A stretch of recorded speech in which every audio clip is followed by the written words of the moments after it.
Voici la procédure à suivre pour tracer les images dans le cas de miroirs rotatifs, donc dans le cas de miroirs qui ont un certain angle entre eux. Donc ici, pour 60 degrés. Donc qu'est-ce qu'on a à faire tout simplement?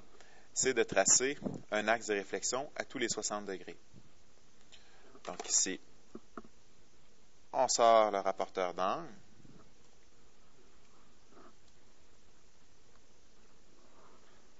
Puis là, on trace un axe de réflexion à tous les 60.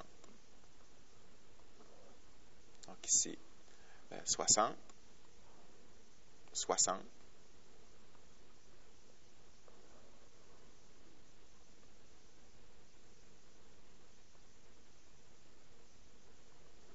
Même chose par ici, 60,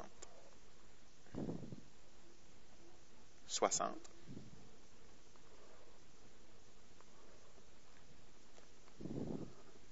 Ensuite,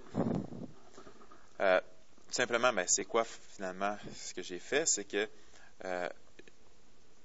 j'ai dit que le miroir 1 avait devant lui le miroir 2. Donc finalement, le miroir 1 fait une image du miroir 2. Donc on a M2' qui est ici. Même chose avec M2. Devant le miroir 2, j'ai le miroir 1. Donc ici, j'obtiens le miroir 1'. Puis ça, ça continue là, à tous les 60 degrés. Puis ça fait le tour du miroir. Donc ça, c'est mes axes de réflexion. Ensuite, tout simplement, on applique ce qu'on a vu pour la formation des images. Donc, on a vu qu'une image est formée à même distance de l'axe de réflexion, mais derrière l'axe de réflexion. Donc, ici, nous avons une image qui est là. Puis là, on poursuit, on fait le tour de cette façon-là, des deux côtés. Donc là, ici, une image qui est ici. Là, ici, ce sont des images primaires dans les deux cas, parce que c'est dû à une première réflexion. Ensuite, on continue.